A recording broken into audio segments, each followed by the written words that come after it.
Now a first down throw. Luck. They'll get 17 yards there. And it'll give the Colts a first down. And when you're playing a quarterback with some experience and some moxie, you enter the danger zone when you decide to blitz him, because if he's able to diagnose about that play for him, I don't think that was his primary target. I don't think so either. I think he had the read, figured out where the blitz was coming from, and went to a secondary target for a really nice game.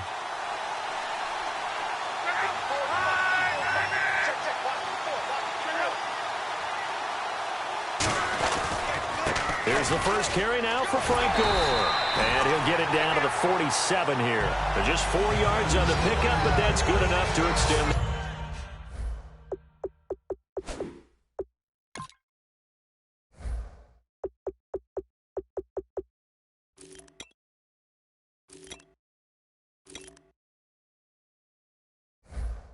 Drive. First down and 10 now for the offensive group.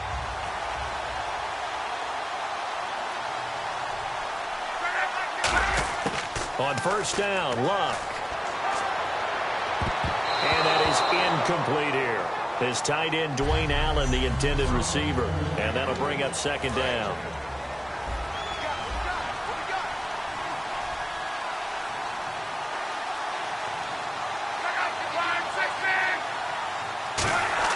Second and 10, Luck again.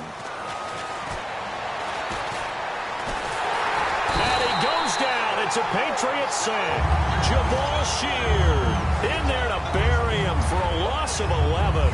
He didn't get rid of the football there, took the sack. Oh, that's easier said than done. He can't just chuck the thing sideways into the seats. No, he really can't, because you're not afforded total protection as a quarterback. You have to get outside of the tackle boxes as defined by the NFL, meaning wherever your tackles operate normally, get outside of that. And the ball that you throw has to get back to at least the line of scrimmage. Otherwise, you're facing intentional grounding call. Third and long, it's Luck. And he'll be hit as he releases it, and that'll fall incomplete. Putting pressure on the guy throwing the football is always good, but when you can couple that with contact on him that leads to an incompletion, as we just saw there, that's winning football.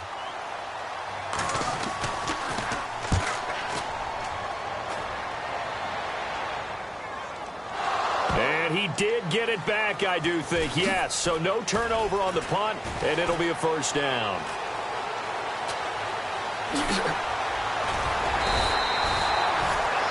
I know there's no magnet in the ball, but sometimes for the punt returner, after such a scramble.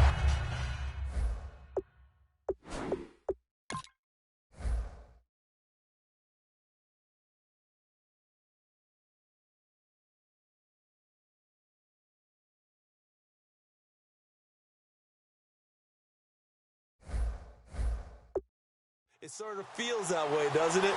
He has it, he loses it.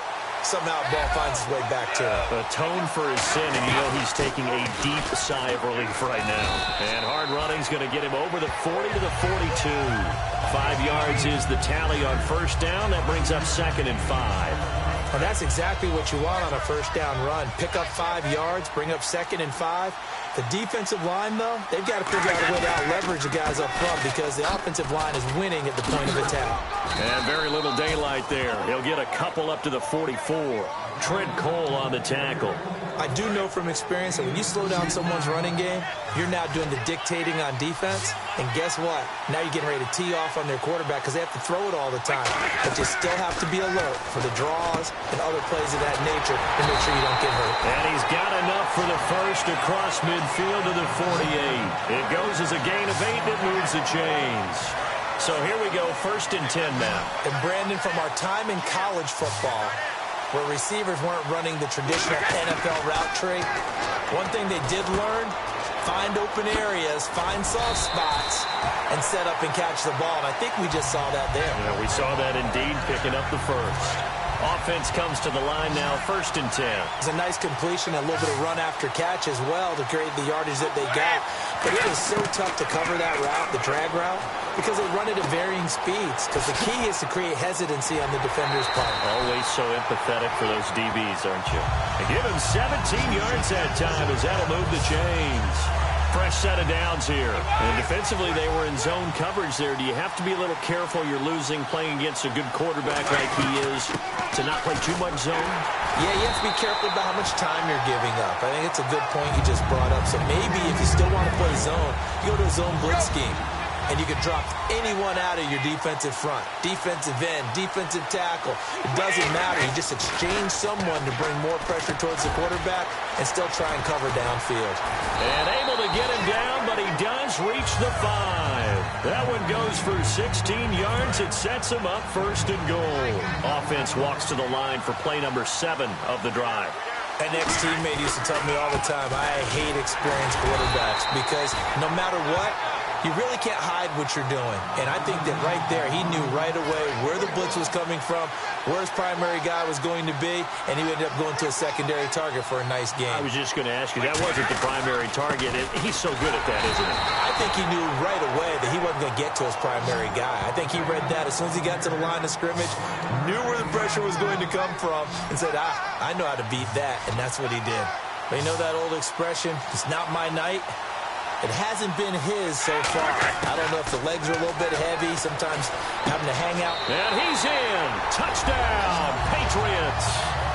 Martellus Bennett from 3 yards out. And the Patriots add on to their lead.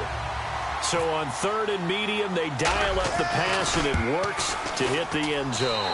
And it's really not a surprise to me. That's a throwing down in the NFL because of how tough it is to run the football.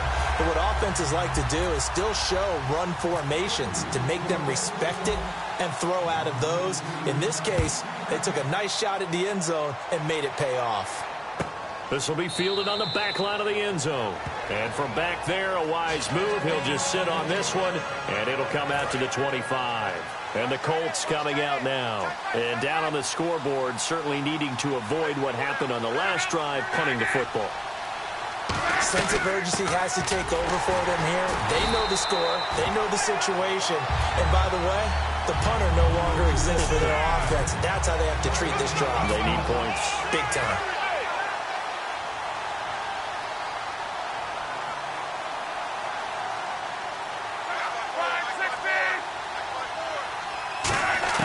To throw on 2nd down is Locke. Now a hit, and Locke lost the football. It's out, and he's into the end zone. It's a fumble return and a Patriot touchdown. And we had only seen 6 of those in Super Bowl history, fumble returns for a touchdown.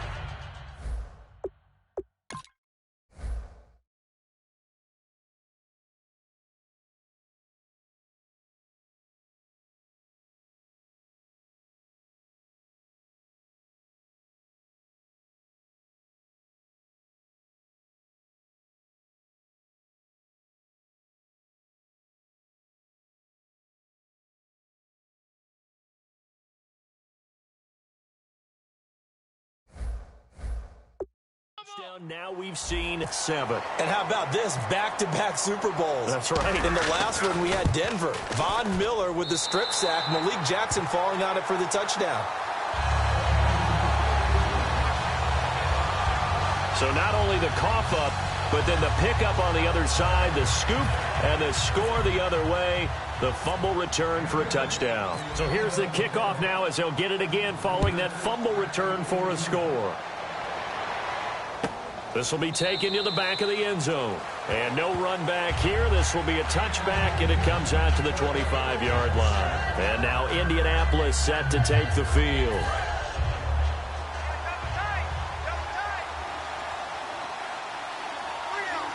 Start the drive here with Gore.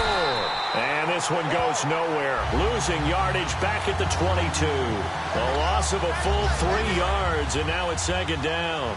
Let's just go ahead and go back through that play with his eyes because he's got to read his keys. Run or pass right off the top. You're probably going to read an offensive lineman to see if he sets up in pass protection, if he fires out for a run. Rush coming, and he's taken down. A well-designed corner blitz that gets him for a loss of 8 yards. Well, there was 2nd long. Now it's 3rd.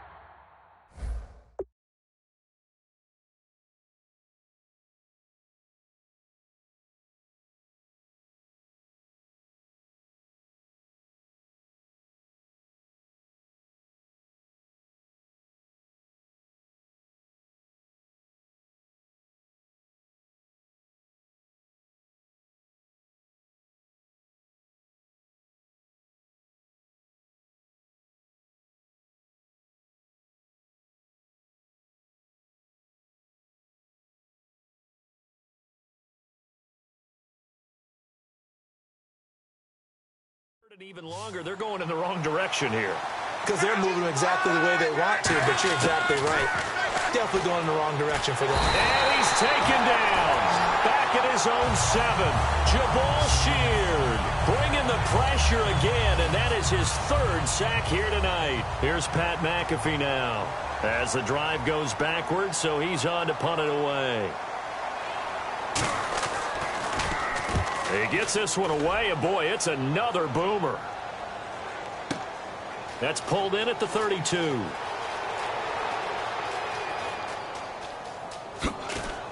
Now a hit and a loose football. And his guys are going to take over at the 31-yard line.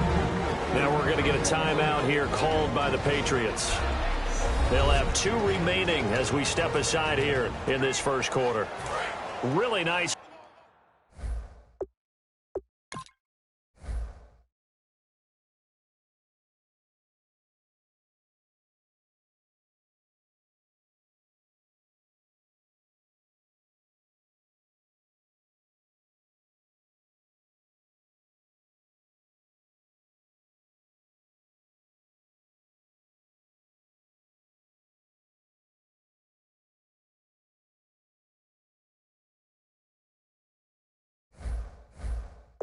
Starting field position here for the offensive unit. Hey. We got 3. Gore back there is the lone setback. Love. He's going to go for a big play downfield. And he just gets rid of it. Throws it away. A wise move there. Looked like nobody open. Now 2nd down. Well, I guess we just discovered that someone is certainly not going to sit back and just take it in this game, huh? No, they were trying to get that touchdown back in one shot. One shot, trying to help out his defense and let the other team know they were coming after him. Back to the air. Luck on 2nd down. Wide open receiver complete. And he doesn't quite make it. They do stop him, but he gets it all the way down to the 1. There will always be a place for methodically marching the ball downfield. But when you can pick it up in big chunks and strike like that, have explosive plays, that's often the difference in winning and losing. Those types of plays that can knock a defense off balance, that'll drive a team towards a victory. A loss of a full 3 yards, and now it's 2nd down. Did your high school have that same push them back cheer? I was a kicker. Well, it certainly worked. Didn't matter whether we were kickers or not. That one worked, didn't it? They pushed him back at his last snap of the ball, and boy, they created a nice play for themselves. Will they lose 3 on that one? Yeah, from the 1 back to the 4. And he'll get blown up behind the line of scrimmage. Back at the 6. He lost 2 there, and it's 3rd down. Not only was that a terrific play, but that loss of yardage they created this close to their own goal line, that gives them a little breathing room now as they move them back. And they're breathing fire a little bit right now, aren't they? A lot of confidence being shown by them at this point of the game. And he's got his man. It's Hilton for the Colts touchdown. T.Y. Hilton, a 5-yard touchdown. And the Colts are able to draw a bit closer. On those slants, everything happens so quickly. What makes it work?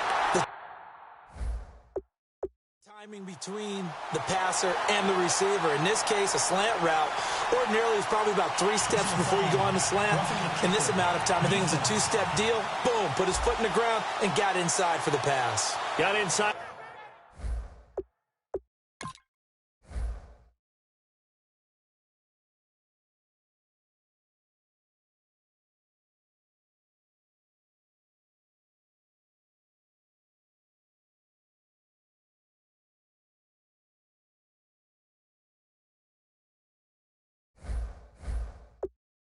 The pass got inside for the catch and the score. Now after the touchdown, here's Pat McAfee to kick. And they will not get a chance to return this one as it's through the end zone for a touchback. Out comes the New England offense to see what they can do this time. And that last drive, a long drive, but not just that. They had a great air attack going. Do they stick with that? I would think that they would, because if they were confident enough to do it on the last drive, starting backed up in their own territory, why would you change anything? They've got to be confident about what they're presenting and continue to do so. Yeah, because the secondary, they really look clueless. And that was amazing because that drive went and went, no adjustments and no big plays by the defense to knock the ball away. Quickly to Gronkowski. That's Kahn. And taking it across midfield and inside the 45. They'll get 16 yards there. And that's good for a New England first down. You know, some teams use the running game just to bludgeon people. I think that Brady to Gronk does the exact same thing for them. Long, short, medium, they know how to connect. In ways that sort of revolutionized the quarterback-tight end relationship. They can go, as you've told me before, they go medium, they can go short, they go long. And the way that Gronk is used, he's not just a tight end. Oftentimes they'll put him on the backside of formation as the single wide receiver, and he runs routes exactly that way. They'll run it now out of the gun. And it'll be a minimum pickup here as it will alongside Charles Davis, Brandon Gaudin. It's the Patriots in possession to begin quarter number 2. And they're driving, but they come up on a 3rd and short here. Brady to throw on 3rd and 1. And he's got Bennett. And he's able to get the first here as he's taken down at the 25. It's a 9-yard gain, and it keeps the drive moving.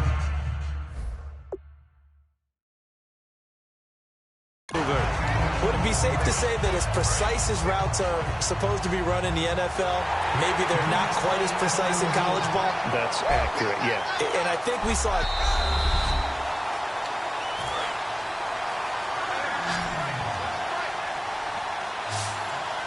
Well, he challenged the play. It did not pay off. And that means he lost a timeout in that challenge. And as a coach, you hate that. Don't know if you took the advice of the player, you threw it yourself, but it didn't go your way. At the end of the day, it all comes back to the head coach. He has the final determination on whether to actually challenge the play or not. In this case, it didn't pay off for him.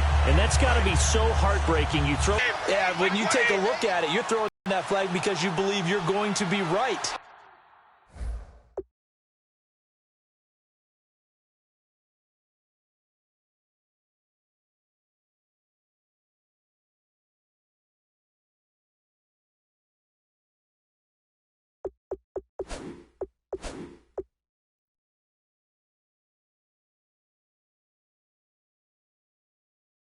And when it comes back the other way, you have to regroup.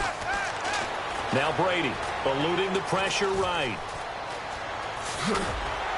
So a good spin move there before he's taken down. A nice little gain. 7 yards on the play, and that'll make it a 2nd down.